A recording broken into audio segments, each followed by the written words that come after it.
Assalamualaikum warahmatullahi wabarakatuh. Bismillahirrahmanirrahim. Alhamdulillah allazi faddala bani Adam bil ilmi wal amal ala jami'il alam.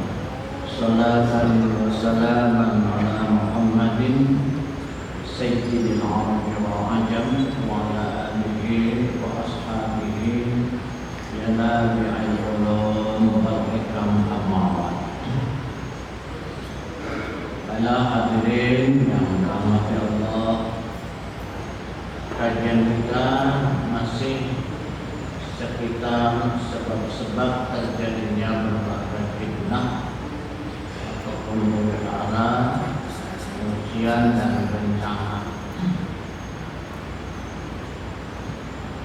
Kemudian kemarin di antara sebab-sebab itu adalah maraknya perbuatan keji, pengurangan timbangan, keengganan untuk berzakat.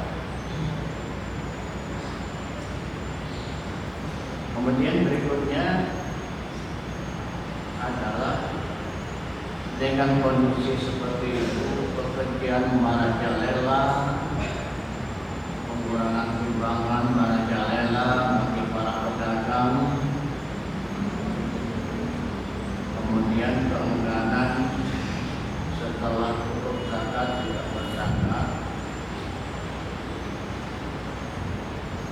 Dengan kondisi begitu, orang yang menurut itu diam.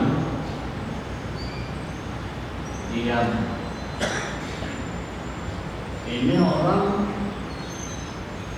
kaya, perusahaannya besar untungnya, kalau berzakat infak itu sangat mampu, tapi nggak berzakat. Nah, kondisi begitu harus ada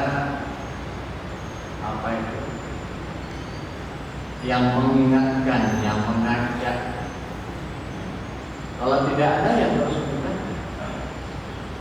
kita tahu tapi kita diam, itu salah. Jadi kondisi seperti itu tidak adanya yang menyuruh kepada kebaikan dan mencegah kepada kemungkaran.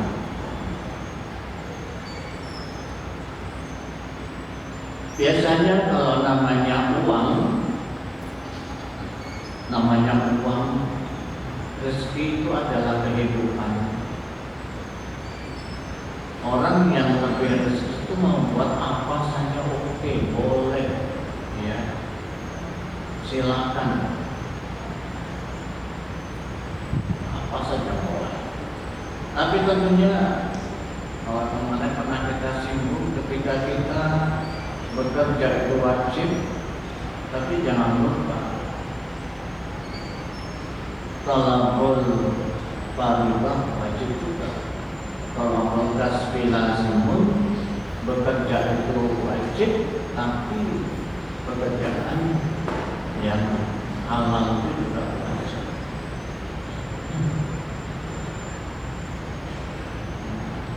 Kemudian dengan kondisi seperti itu, ya tentunya para pengusaha ini kan peluang untuk memperluas usahanya itu sangat mudah. Apalagi sudah dapat mempekerjakan banyak orang, sehingga di sana sini dikembangkan usahanya. Ya bagus, bisa menciptakan nama itu bagus. Tapi ya ingat, hasil kerja kita itu harus untuk zakat. Kita ingatkan mereka. Jadi sementara ini kalau ada pihak-pihak mungkin dari lembaga amil zakat, dari mungkin lembaga zakat dan sebagainya, lembaga-lembaga sosial yang terus mengajak mereka-mereka yang sudah berkewajiban mengerjakan terus diseru. Mereka kadang melalui khutbah, melalui balighun, ya, terus diajarkan, mengingatkan kepada kita. Syukur kita masih ada pihak-pihak yang mengingatkan.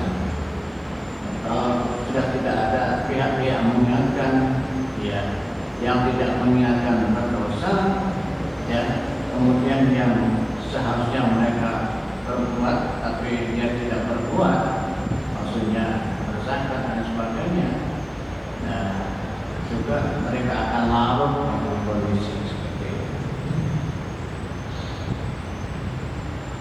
Nah, kemudian segala macam perbuatan yang kecil, zina khususnya, dan dosa-dosa besar lainnya, kemudian munkarat, ya, munkarat maksiat, munkarat, sekalipun itu mungkin itu dikategorikan dosa-dosa kecil, tapi kalau sering terus berkepanjangan jadinya dosa-dosa.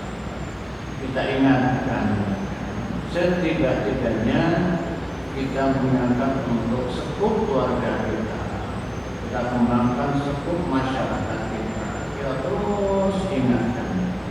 Insyaallah apabila kita itu berfungsi untuk mengingatkan saudara-saudara kita yang terdekat, yang jauh, termasuk pekerja, yang sekampung dan sebagainya, kita terus jangan berhenti.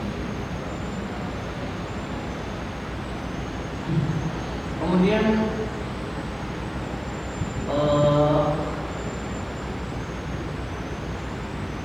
saling berlomba-lomba di dalam kemewahan,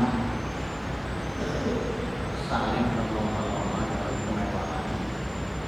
Ya namanya rezeki banyak, rezeki lapang, ya usaha lancar dan sebagainya. Kemudian di antara mereka ini juga saling berlomba-lomba. Terkadang ada suatu sumber yang besar, proyek besar, masing-masing itu mendapat tawaran. Wah, luar biasa, ya. Terkadang di antara mereka ini ya namanya berlomba-lomba, mana yang cepat, mana yang duluan. Nah, inilah terkadang terjadi pelicin, ya.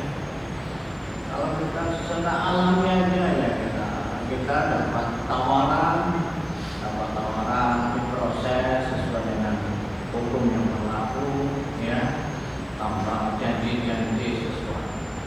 Kadang kalau untuk mendapatkan sesuatu itu sampai mengharapkan yang